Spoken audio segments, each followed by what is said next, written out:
Karina 今年26岁，她是德国最知名家电的客户服务经理，每天要向全世界参访贵宾介绍品牌故事。金发碧眼美丽的她，相当于品牌大使。但她还有另一个身份——学生。I am 26 years old and I did my apprenticeship at Miele. Those things which you learn theoretically at school, you can use practically in the company. And this system I also did for 2.5 years. 而在人力资源部工作的 Nicholas 今年只有20岁，也是大学企管系的学生。但他过去3个月在学校上课，之后3个月则到公司上班。The dean of my faculty said on the first day, in the first lecture, "Oh, it's already time to celebrate for you because almost 100% of students who are doing this type of studying get a job later on without any problems." 德国每年有2/3的学生像 Karina 和 Nicholas 一样，身兼企业员工与学校学生的双重身份。这是德国著名的双轨技职教育，更是德国制造世界无敌的关键钥匙。为了深入了解德国教育和强盛经济的关联性，我们前进专门传授 IT 科技与医学设备职训最著名的柏林学院。Come in here, please. Please come in. Of course, Lin is not a manufacturer of portables. 柏林学院一共有4000名学生，其中1600名是技职学生，同时也在600家企业上班。德国教育制度举世无双，不但从幼稚园到大学学费全免，小学更只要念4年，升上小5，学生就必须面临人生第一次抉择。成绩好的通常会进入9年制的文科中学，也就是日后上大学的升学之路。而不想念大学的，则选择以技术为主的10科中学或职业学校，这有点类似台湾的高职。毕业之后直接去工作，但也可以选择再深造，进入所谓的双轨技职教育。这个阶段是由企业投入培训费用，和学校合作，依照产业的需求，训练学生在职场该具备的所有技能。Full education for IT. You don't become only math, German, English, or geographic skills. So this is wirklich really specially catered on IT. This is a PowerPoint presentation. Electrical engineering and then computer science. But it was a little bit dry, a little bit too theoretical. So I searched for something with more praxis. It's a good concept. It's not as boring as the university for some people, and you still get the foundation to do the things you have to do in the job. 德国每年有65%的学生选择双轨制，除了政府补助之外，德国25%的企业投入350项，包括工业、餐饮、美容等专业技职教育，经费高达230亿欧元，相当于9200亿台币，成本惊人。但对企业来说，这是训练人才，更是投资未来。Tradition is very important, but also new thoughts are also very important because the world is ever changing. 双轨技职毕业生是企业最爱，很多老板也出身这里。因为在德国念技职学院，并不注定一辈子会当基层蓝领，未来有机会深造或取得执照，等同于大学学历。正因为德国重视技职训练，各行各业充斥着专业人才。社会阶级与氛围从来就不是大学至上。65% of each year cohort go into dual training, vocational training. And one reason for this is also that the status and the image of vocational training in Germany is very high. Students don't feel that they are just left out, that they are the dropouts of society if they go to vocational training. Attracts a lot of good students also, instead of going to university. For example, a student in the IT sector in the first year, he earns around 850 euros a month. In the third year, they will already earn 1,200 euros. Income is sometimes better. 德国制造业就是靠着全国160万的技职大军而撑起。也因此，特殊的双轨继职教育成为欧洲国家取经目标。现在所熟知的全民义务教育观念，就是由德国率先提出。1717年，当时的普鲁士国王威廉一世立法明定，所有未成年人不分男女贵贱，都必须接受教育，借此来提高国民素质。之后国力大增，接连打败法国，迈向统一，一跃成为世界第一流强国。但虽然要求普及化，可是教育观念却和很多国家的父母截然不同。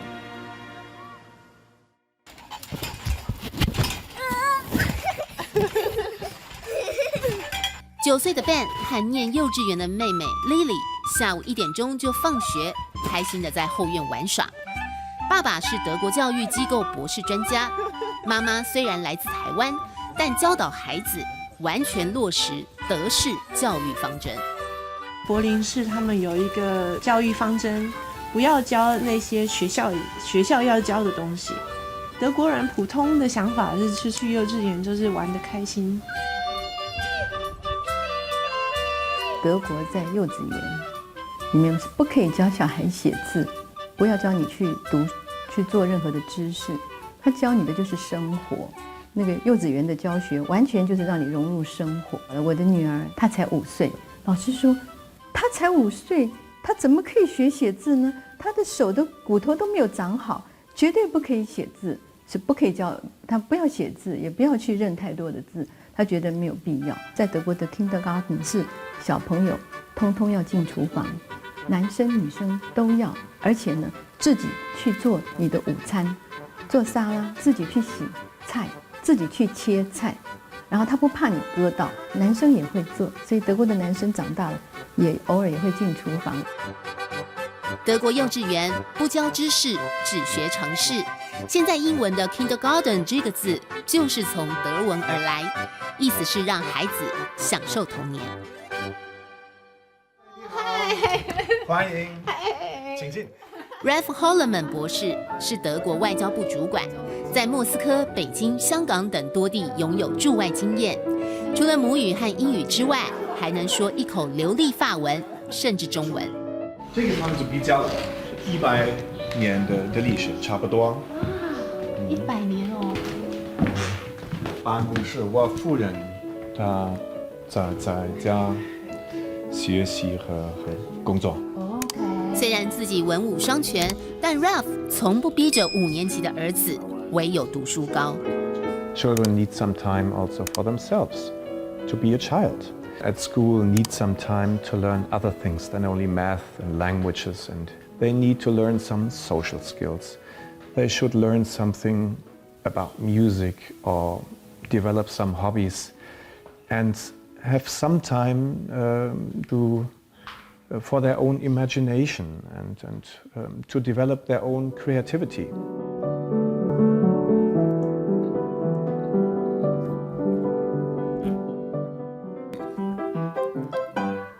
Liska 和 Yala 出生在台德混血家庭，姐妹花弹得一手好钢琴，还得到10几面的柔道金牌。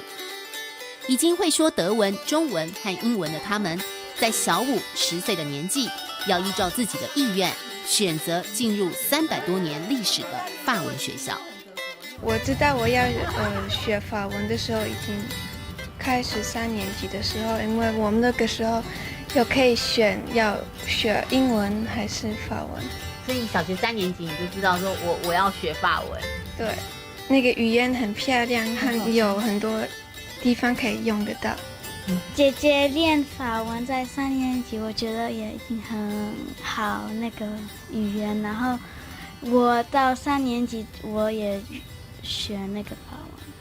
就算如果不是念到高学位、高学历的话，只要有一技之长，基本上也都可以饿不死。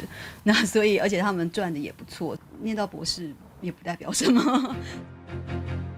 台湾教育强调别让孩子输在起跑点，但德式教育却希望孩子快乐的成长。于是，不迷信大学文凭的德国，8200万人口综合大学182所，和人口只有德国1/4的台湾160多间大学相比，没有多太多。但德国竞争力却名列前茅，包办了世界上1半的诺贝尔奖。在欧洲多国失业率超过20%的情况下，德国失业率却创下20年新低6.7%。德国已经成为欧洲救世主。If you want to be on the cutting edge of technological development, you also need creative minds. Young people leaving university at the age of 22, after having studied very hard at school, not looking left, not looking right, not doing anything but studying, but they know nothing about life. Maybe they also know not very much about themselves and what they really want in life. An advantage also of the German system that young people have a little bit more time and space to develop their own character, their own priorities in life, and their creativity, yes. 一套完善的教育制度和注重创造力的教育理念，就让德国工业犹如一列不停歇的火车，即使在全球经济阴霾当中，依旧拥有源源不绝的前进动能。欢迎回到欧陆巨人成功学，聚焦德意志。德国工业和教育制度在欧洲居于领先地位，但其实德国还有另一项傲人的成就，就是打造无核家园。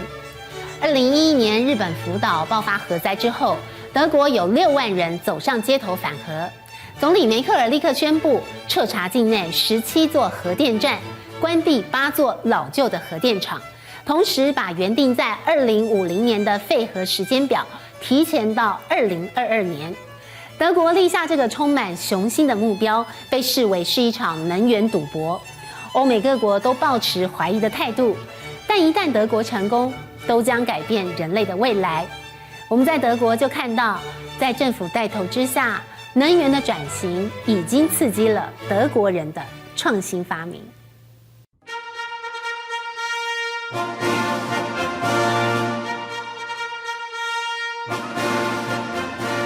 一栋半圆球玻璃穹顶伫立在德国首府柏林的国会大厦屋顶上，这是号称世界最伟大的民主殿堂顶峰，也是德国最著名的永续绿建筑。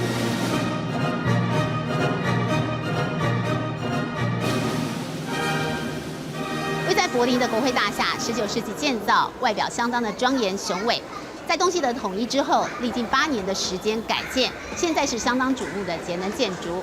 以我现在所在的地方呢，就是国会大厦的顶楼，他们特别设计成这个半圆形的透明玻璃的建筑物。那么中间呢有360面的镜子，就透过这些镜子反射外面的阳光，然后直接照到下面的议会。所以整栋国会大厦在开会的时候都不需要人工的照明电源。地处温带的德国，冬天常常是零下10几度的低温天气。光是建筑物消耗的能源就高达50%。1999年，经过英国知名建筑师 Norman Foster 改造下，威玛共和时代建造的国会大厦开始戴了这顶全新的玻璃皇冠。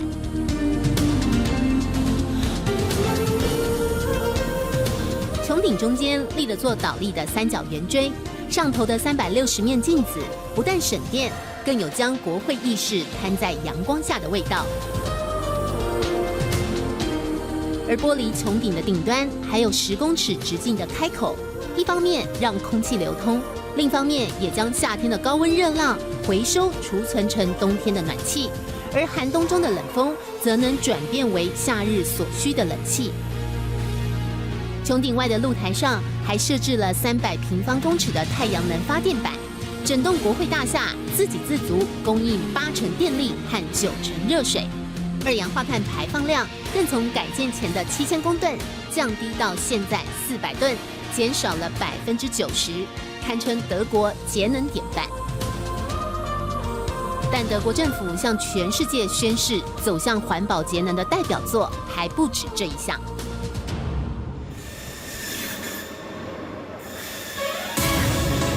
玻璃帷幕、钢骨摩登造型，柏林中央车站是德国建筑技术的新地标，也是柏林最大规模的太阳能建筑物。视觉上的穿透感，让光线从40公尺高直射到地下月台，节省照明电力。车站屋顶上780块太阳能板，面积高达17000平方公尺，每年生产16万千瓦的电力。一座车站就像一座太阳能电厂。